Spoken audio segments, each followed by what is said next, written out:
Pour notre méditation du jour, nous sommes toujours dans la parabole de la brebis égarée. Luc chapitre 15, les versets 4 au verset 7.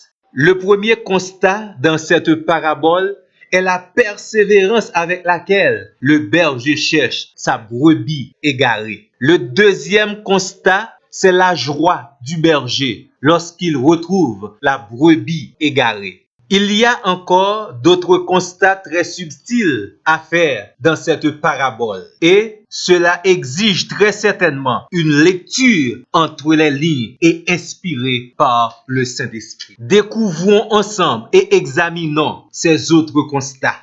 La première chose, c'est l'ignorance de cette brebis. Malheureusement, elle ne savait pas qu'elle appartient seulement au berger.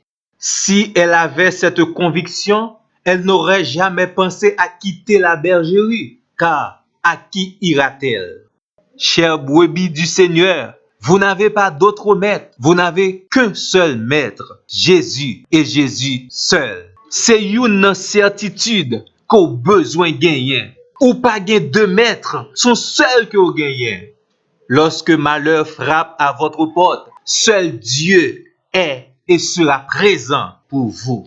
Et lorsque vous avez la certitude que vous appartenez à Christ et à Christ seul, il faut rentrer et rester dans son intimité. Il faut rester constamment dans sa relation et dans sa sainte présence. Chère brebis du Seigneur, ou pas besoin de temps nous égarer pour le Seigneur Aldéer et pour capable comprendre que seulement aux yeux de Dieu, tu as de la valeur et que tu appartiens à Dieu et à Dieu seul.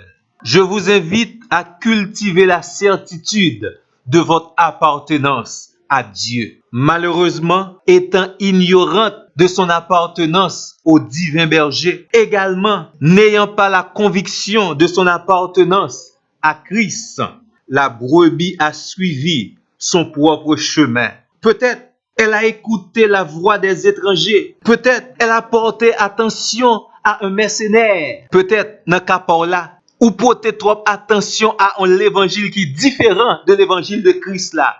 Ou bien simplement, vous êtes allé suivre le Dieu de ce siècle. Vous appartenez à Christ. Il faut rester dans la bergerie de Christ.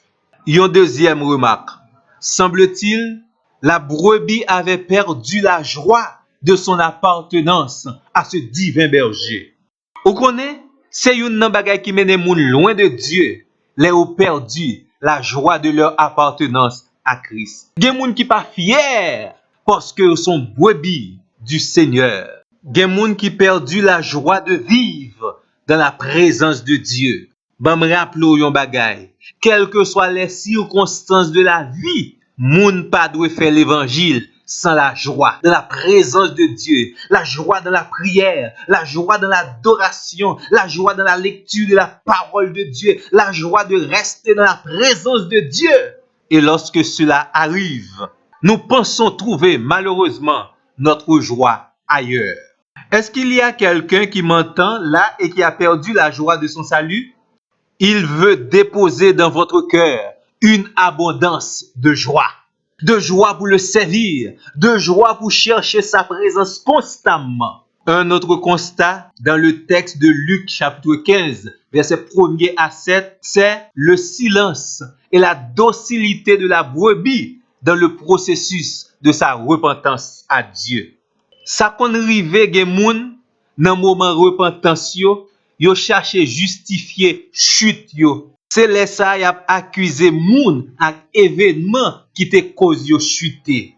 Il y a des moun également qui très récalcitrant dans le processus de repentance yo. Il y a même certaines personnes qui vous disent repentance oui, OK, mais pas aujourd'hui.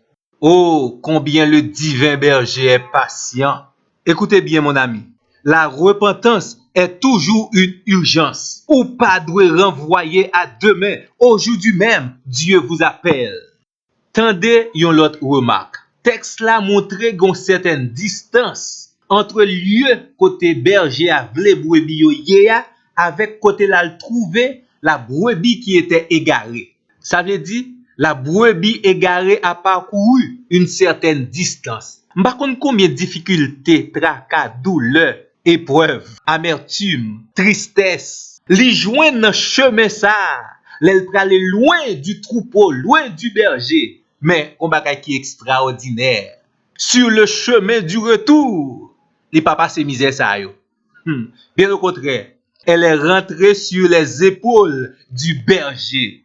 Elle est retournée dans l'amour et la joie du berger. Ça veut dire qui ça? Ça signifie la chute spirituelle est une expérience malheureuse, décevante, mais la repentance à Dieu est une expérience joyeuse, enrichissante et positivement contagieuse. Des pour repenti a des témoignages et ça a mené l'autre monde à la repentance. C'est une belle expérience lorsque votre repentance sincère à Dieu amène à la repentance vos anciens compagnons de chute. Tendez bien, mon ami, tu as du prix aux yeux de l'Éternel et il a besoin de ta repentance. Il y a quelque bagay spécial l'Éternel pral faire, c'est avec repentance ou il pral faire. Voulez-vous accorder à Dieu ce privilège? Bagay spécial yo m'dil pral faire. C'est dans la vie pa ou li pral commencer faire yo avant tout. Dans la parabole, le berger à son retour avec la brebis égarée décide de faire une fête. Et à cette fête, il est presque sûr que la brebis retrouvée sera présentée aux amis. Mais sans penser, il est capable de présenter brebis avec toute saleté sous lui. Il est capable de présenter brebis dans l'état déplorable qu'elle t'a trouvé là après la chute là. Non. Le berger va purifier. Le berger va laver sa brebis retrouvée. Mais aussi avec votre repentance, le berger va réparer d'autres vies. Le berger va faire de vous un message vivant. Et maintenant, mon ami, la décision vous appartient parce que vous êtes une brebis spéciale et vous avez un berger très spécial aux yeux duquel vous avez du prix. Mes amis, le Seigneur est vraiment merveilleux. Le Seigneur est incomparable. Le Seigneur est un berger responsable. Bonne méditation. N'oubliez jamais, vous avez du prix aux yeux de Dieu.